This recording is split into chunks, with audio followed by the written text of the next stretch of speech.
karena itulah kebajikan yang akan kita petik buahnya.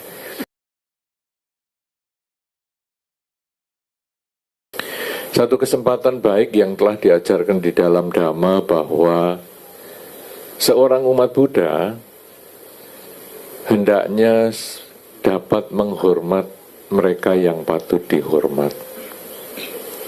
Artinya bahwa keberadaan kita di dunia ini tidak bisa terlepas dari pihak lain. Kita tidak muncul begitu saja dari batu, atau kita jatuh dari pohon, tetapi ada orang tua yang mengandung sampai melahirkan kita. Orang tua yang kemudian juga membesarkan kita. Ada teman yang membimbing kita, serta masih banyak lagi orang-orang yang adalah orang yang selalu tidak bisa. Misalnya saja orang tua terlahir, tentu kita belum terpikir nanti yang mengoperasikan itu, atau siapa nanti yang dimasukkan ke sana, mungkin sel telur itu juga robot. Kemana kita mau terima kasih? Ya tentu tidak. Kita kemudian menyadari bahwa hidup kita ini tidak sendirian. Hidup kita ini seperti jari. Jadi kalau kita hanya punya satu jari ini agak kesulitan ya hidup kita. Tapi kalau sekarang 5 jari ini kadang kita yang di tengah, kemudian ke atas ini ada kakak kita, kemudian ada orang tua, kemudian ya karena teman itu bisa berarti orang yang cocok, kemudian juga ada sanak kerabat, itu juga jari kita. Kita lalu tahu bahwa jari dada bawah juga bingung juga, karena ini hidup ada lebih tua dari kita, kakak, paman, berapa orang di antara kita yang kadang masa kecilnya malah dirawat oleh ya kita sendiri yang ada di tengah jari tengah kita. Kemudian pasangan hidup atau teman dekat, karena pasangan hidup tidak semua orang punya. Nanti Bante pasangan hidupnya yang mana? Nah kan tidak ada ya. Nah jadi ini teman dekat, sahabat karib, itu juga membangun kehidupan kita. Nah, kadang-kadang lingkungan kita yang random, teman-teman yang acak, yang mungkin kita bertemu, atau mungkin di jalan juga kita bertemu, ini menjadi cukup kecil peranannya, tetapi bukan berarti tidak ada. Ya. Jikalau ada Sutta misalnya, ada hubungan kita misalnya dengan karyawan misalnya. Karyawan memang ada di bawah kita, tetapi bukan berarti dia kemudian bisa kita siksa, bisa kita sakiti, bisa kita melakukan seenaknya, tidak bisa, karena dia tetap punya peranan dengan kita. Nah, ini adalah minimal beberapa orang, beberapa pihak yang ada di sekitar kita. Kemudian kalau kita lalu renungkan, menghormat mereka yang patut dihormat, ini minimal kepada mereka ini semua. Mereka lah yang mendukung kita. Jari tengah ini kalau sendirian, saya tidak bisa nunjukkan dengan jelas, karena ini sendirian berarti tidak punya yang lain. Kalau saya tunjukkan kan jadi bermasalah. Ini bisa apa? Walaupun dia paling panjang, paling besar, paling tinggi, tapi bisa apa? Paling dulit sambel, ya dulit sambel bisa. Tapi sekarang mau makan aja susah, mau pegang sendok susah, kecuali sendoknya dikareti sama jari tengah baru bisa. Dia membutuhkan yang lain. membutuhkan orang yang lebih tua dari kita. Nah, berdua lah ini. Sekarang mulai bisa ngambil kue, bisa ngambil bakso, bisa. Ya. Ada orang tua, wah lebih bisa lagi. Muluk, wah mantap, bisa. Ada pasangan hidup, ada teman-teman karib, teman dekat, sahabat, bisa. Lebih banyak. Wah, ada karyawan, ada orang-orang yang membantu kita, yang di kebun, yang di sawah, yang di mana. Wah, ini ngambilnya bisa banyak sekali. Saudara-saudara, apakah Anda di sekitar Anda ada orang-orang seperti itu? Kita pasti.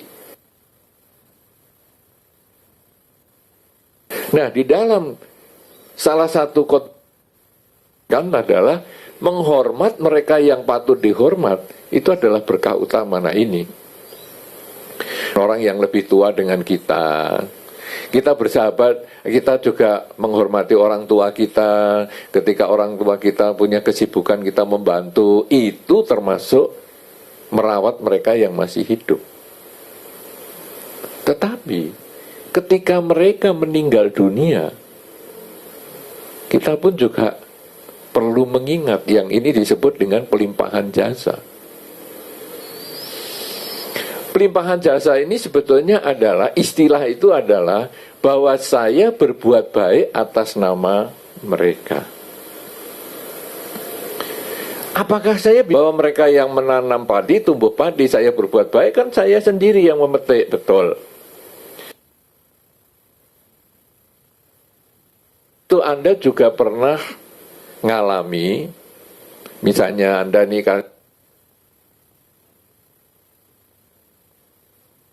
Anda sekolah di tempat yang agak jauh dari orang tua. Misalnya orang tua Anda di Blitar, sekolah di Jakarta, mungkin Anda sekolah di luar negeri, kemudian Anda lulus sekolah. Ketika Anda lulus sekolah, kemudian Anda melaporkan kepada orang tua, ya ibu, saya lulus sekolah. Ayah ibunya senang. Tapi apakah ayah ibu itu kita bahwa kita lulus itu bagian untuk ayah dan ibu? Jadi ayah dan ibu tidak akan mengatakan yang negatif. Lu kok bisa lulus nak? Kamu pasti nggak beres nak, nggak mungkin kamu lulus nak, karena anaknya tangganya, anakku lulus nih. Padahal yang lulus anaknya, dia nggak. Jadi kita berbuat baik seperti ini tadi ya. Anda juga diawali dengan teman-teman ini ada yang melimpahkan jasanya. Nah ini kita lalu ingat kebajikan yang kita lakukan. Kenapa? Karena kebajikan itu ada bermacam-macam. Adalah dengan kerelaan itu. Jadi saya berbuat baik kepada sangga, saya berbuat baik kepada lingkungan, saya berbuat baik kepada teman atas nama kita membagi nasi kuning ke tetangga. Kadang-kadang kita juga waktu seandainya keluarga kita itu bisa menerima, maka ya seperti kita ngasih tahu bahwa aku udah lulus, saya sudah lulus. Itu yang menimbulkan orang tua kita di kota lain berbahagia. Saat ini saya berbuat baik atas nama makhluk yang berhubungan karma. Kebahagiaan itu adalah karma makhluk yang berhubungan karma. Kebahagiaan itu adalah karma baik lewat pikiran. Semakin sering tidak menggunakan foto, kita tidak menyebutkan nama, karena leluhur kita itu banyak. Karena kalau ya mungkin dulu leluhur saya ataupun orang tua saya di kehidupan sebelum, kita memahami bahwa kelahiran bukan hanya sekali ini. Kita bisa lahir lebih dari sekali, puluhan kali, ratusan kali, ribuan kali bahkan. Nah dulu kan saya juga punya orang tua berarti. Kalau saya hanya menulis nama orang tua di kehidupan ini, kasihan orang tua di kehidupan yang sebelumnya, karena mereka telah membuat kita berbuat baik semaksimal mungkin sehingga kita bisa terlahir di alam manusia. Orang tua kita di kehidupan ini mengkondisikan kita lahir sebagai manusia. Tetapi lahir sebagai manusia itu butuh karma baik yang besar. Karma baik ini dari mana? Dari pendidikan orang tua kita di kehidupan yang sebelumnya. Jadi dengan kita melakukan pelimpahan jasa menyampaikan semua makhluk yang berhubungan karma dengan kita, maka orang tua kita di kehidupan sebelumnya itu walaupun kita nggak kenal, tetapi mereka itu bisa kenal dengan kita. Kenapa? Karena usianya tidak sama. Alam itu ada yang usianya 20 tahun usia manusia, di sana itu cuma 1 hari 1 malam. Ada yang 40 tahun usia manusia, di sana 1 hari 1 malam. Jadi kalau kita 100 tahun, di sana itu baru 2. Sehingga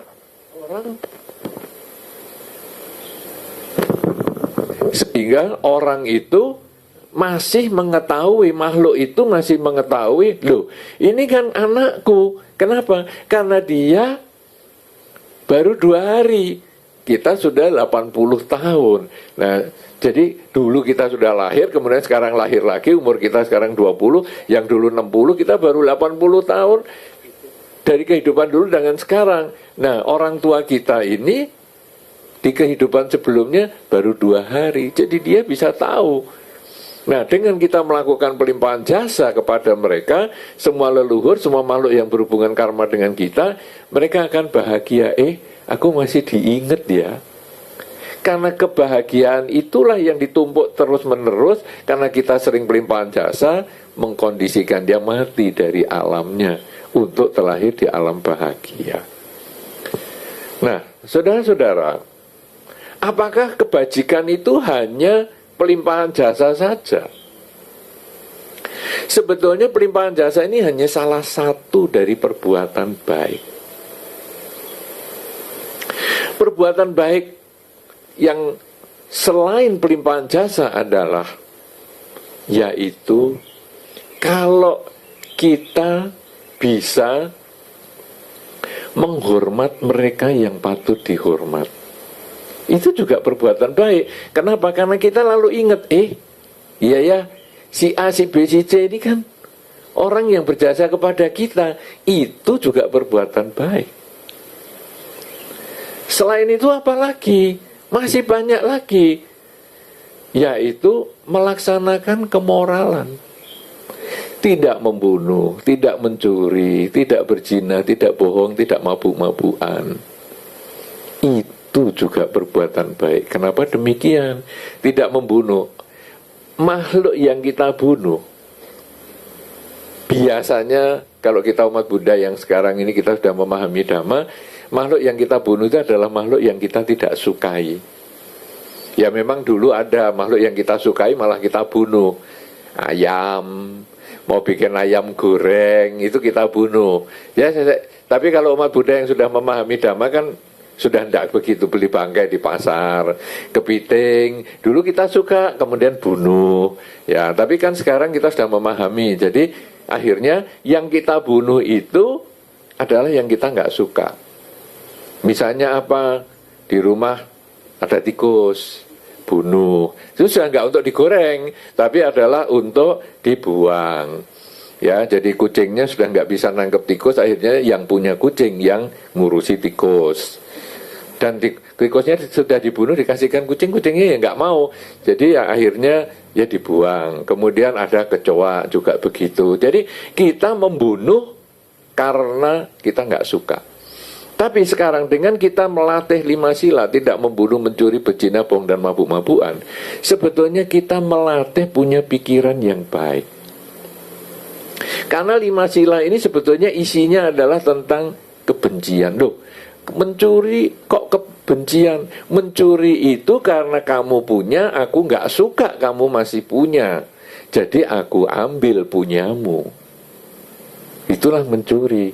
Kan tidak ada orang mencuri, loh punyamu kok sama dengan punyaku, baguslah tak ambil saja. Loh untuk apa kalau saya sudah punya ngambil punya orang? Jadi akhirnya kamu kok punya, aku kok nggak punya. Itulah dasar pencurian. Perzinahan bagaimana? Ya sama juga. Kamu punya kok aku nggak punya.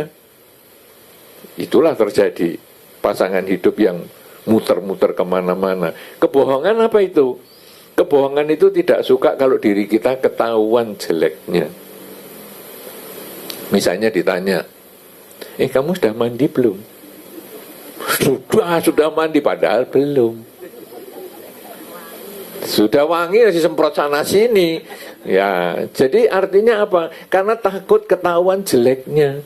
Coba kalau sudah mandi belum? Belum. Waduh, pantas baumu gini. Kita kena bully. Daripada kita dibully, kita nipu.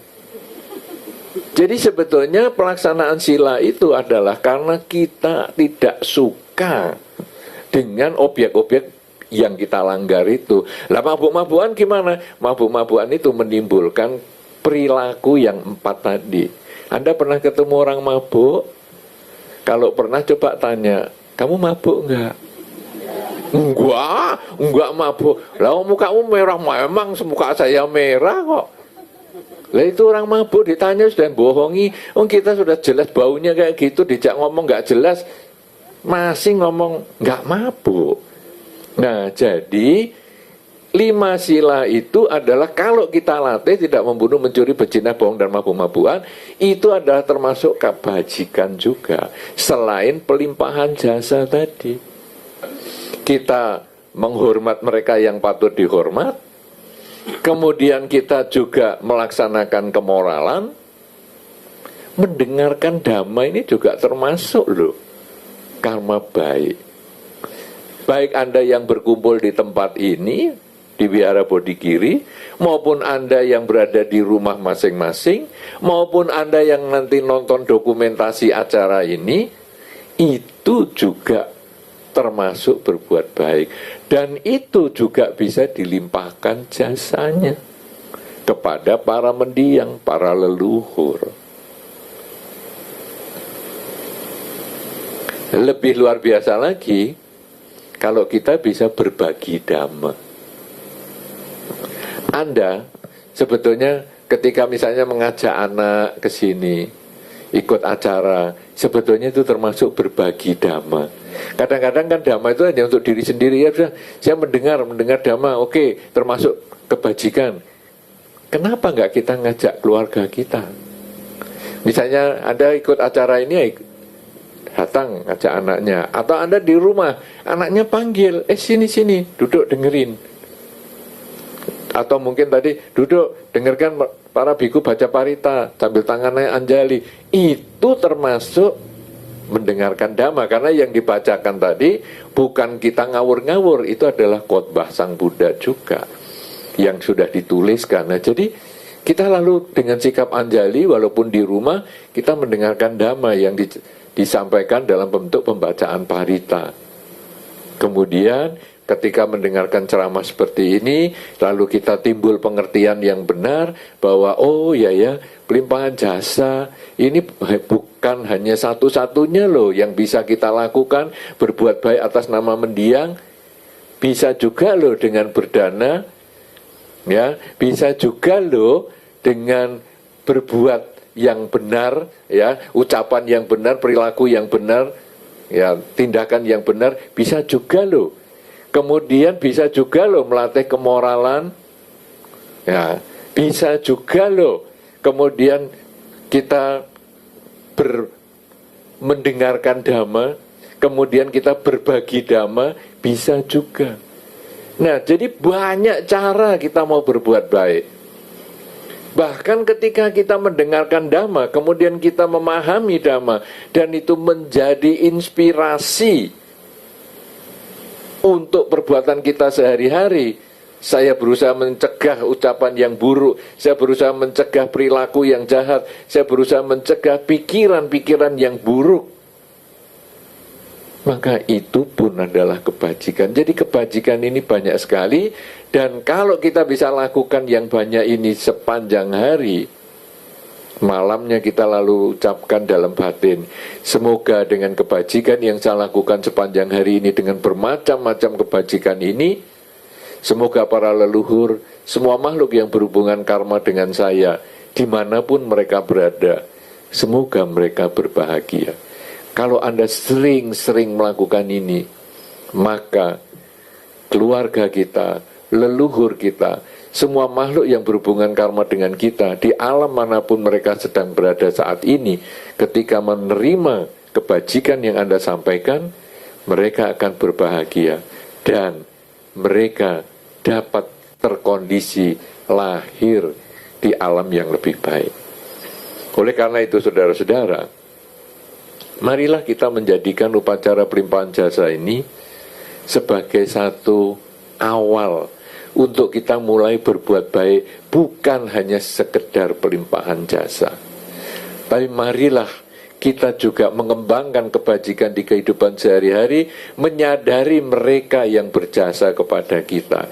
Minimal kalau kita melihat jari kita, oh, siapa yang berjasa? Jari kita rata-rata tetap 5, mungkin malah ada yang 6. Di sini ada yang jarinya 6. Kalau ada jarinya 6 itu berarti mungkin ayahnya dari ayah kita, atau ibunya dari ibu kita, kakek nenek, atau mungkin malah ayah dari kakek kita atau ibu kita mungkin. Jadi ada jarinya 6. Ya.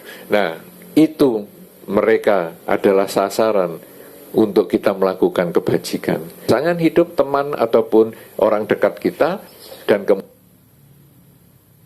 untuk kita, orang-orang di sekitar kita yang kelihatannya tidak begitu penting bagi Anda, sebetulnya mereka tetap berbuat baik. Kalau Anda sekarang bisa 5 ini, Anda melakukan kebajikan semaksimal mungkin, maka Anda sendiri yang akan memetik buah kebahagiaan. Karena pelimpahan jasa tidak bisa dialihkan, kebajikan kita tidak bisa dialihkan. Seperti ini, maka Anda yang menambah karma baik.